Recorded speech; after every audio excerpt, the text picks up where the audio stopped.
everyone, so for today's video I'm going to be doing my January favourites and hates. I haven't filmed a video in quite a wee while now, just because I've been flat out with university. I finally got my exams out of the way and I'm finally free now to actually film some content and get back to actually YouTubing.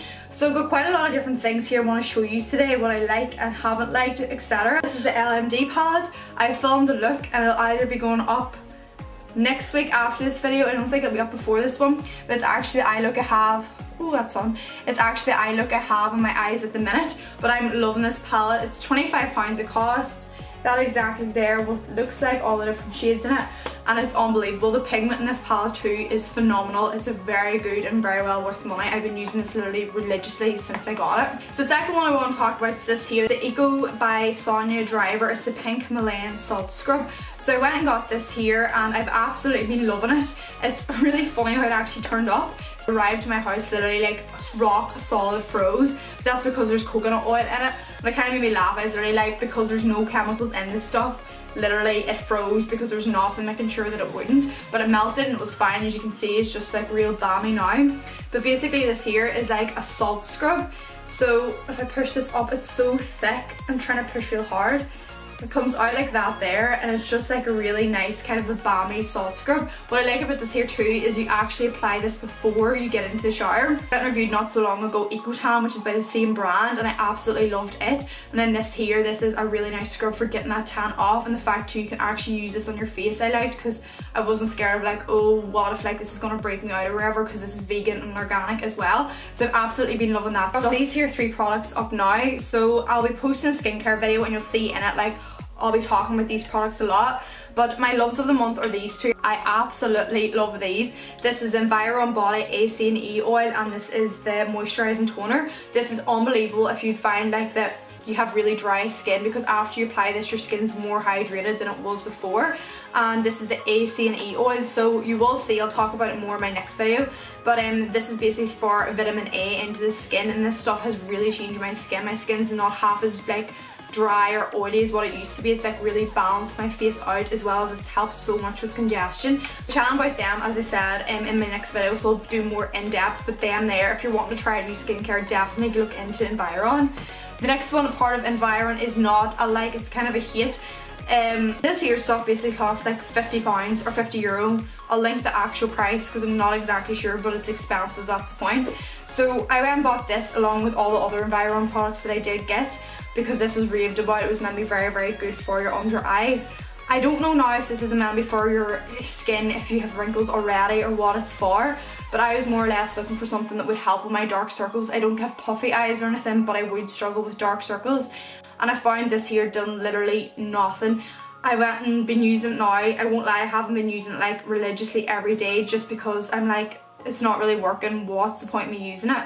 But this for me, it's not, I wouldn't recommend it. As I said, I'm looking for something that's going to help with dark circles, and this does not help with dark circles whatsoever. So on the lipsticks, I have these 2, they're both by No7. So this one here is my love. I love this here stuff. It's like a really nice balmy liquid lipstick, so it never really dries fully matte, so it's not very drying on your lips, which I do like, because I would find lipsticks sometimes they can be really intense on the lips. It's like a really nice kind of a rosy colour. Then onto my don't like is this here. This is also by No7. This is a high shine lip gloss.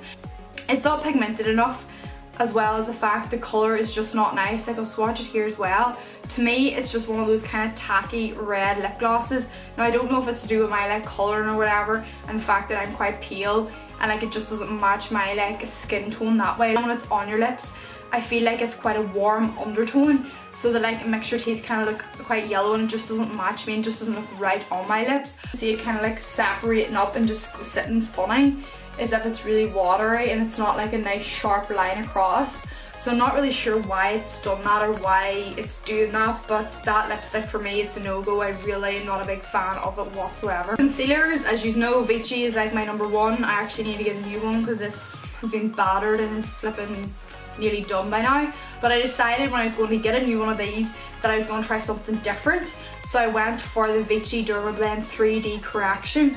I hate this stuff. This is not good whatsoever. It's a completely different consistency, which I knew would happen because obviously they're 2 different types of concealers. A really moussey consistency, so like it just does not blend out nicely, and I find when you put it under your eyes or even try to put it on your skin, when you try to blend it out more, it just crumbles up and like starts going all bitty, and it's just horrible on the skin. Also, it creases really badly if you put it under your eyes, and it just looks really wrinkled your eyes afterwards, which is a pity because it's actually more expensive than this one that I usually buy, and I still need to go get this one because this is just not for me. So I have these two. So this is the Cover FX Custom Enhancing Drops. This stuff is unbelievable. You put a tiny wee drop of this into your foundation and your skin is glowing. You put a tiny, now I mean tiny because it's so strong, onto your brush, and like your highlighter is out to here. It is very, very good.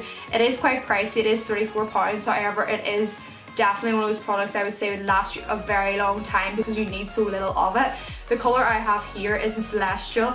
Watch it here for you as well. So I'm just putting literally, I'm not even using the dropper, I'm just putting a wee bit out. That was probably too much I used as well. And as you can see there, like look at that, it's just so glowy, and it's like the perfect colour for a highlighter. And like as you can see there now, like a little goes a long way. It's so nice. I went and got this because I wanted to try out what custom drops were like, basically see if they added coverage, see what way they kind of worked. And I don't know if I'm using it wrong or what way I'm kind of supposed to use it. Basically you're meant to add it into like foundations, concealers to like increase the coverage, or like put it into moisturizer to like give yourself like a personalized foundation because of the pigment in it. But I just don't feel like it does any good for anything, if that makes sense. Like I've tried using it in moisturizer and maybe I got the wrong shade, I'm not sure, but it's just not exactly for me. It's not working as well as I wanted it to, but I am trying to use it more because I wouldn't really reach for it much, so I probably haven't learned the right way to kind of incorporate it into my makeup. So last up, I have two foundations here. So I went and got this one ages ago I think now, and I tested it out and I didn't think it was too bad and I liked it. When I went back to using this again, it just feels so heavy on my face and like so cakey. It's too heavy on the skin. It can look quite cakey on the skin as well. The colour is very yellow undertone, and like this is shade 1 and it's so yellow that I'm like I have to be really tanned up for it to match me because it's just not the right shade range, I don't think. So for me that is a no-go. I have not really used it since I went and got it, because loads of people rave about this and loads of people love it, as well as it's so cheap for such heavy coverage, but not for me. This one here, I literally got this because everyone was raving about it, everyone's on about it. This is in shade 7 and this is the actual foundation I'm wearing on my face today. This stuff blends out like a dream. The coverage is like the perfect amount of coverage, if you know what I mean. The number 7 I would say would be quite light coverage because I wouldn't put a lot of it on. This one here, if I use the same amount, this would be slightly heavier coverage for me, which I do like because it's still not heavy coverage, so my skin can still breathe and it doesn't feel cakey on my face either. Last one I'm just going to chat about is this. I used to love this stuff. I used to swear by this stuff and I used to think it was unreal, but I hate this stuff now. Like, see for this taking your makeup off, now that I've got good into my skincare and I use like a Sonic Burst, the Magnum Tone London, and like I actually do a lot more with my skin, it physically makes me go ooh when I think that I used to use this to take my makeup off and think that I was doing a good job. Like, it doesn't take your makeup off. Now when I do all the steps that I do on top of when I just use this, I see that like I really wasn't taking my makeup off well enough and I had a load of makeup left on my eyes, on my face, as well as the fact that like it doesn't take your makeup off, it's waterproof or anything, so how can it take off like heavy coverage foundation or whatever, or eyes? So this is a hit for me. I haven't, like, I've still got a bit left in it, but I literally never use it.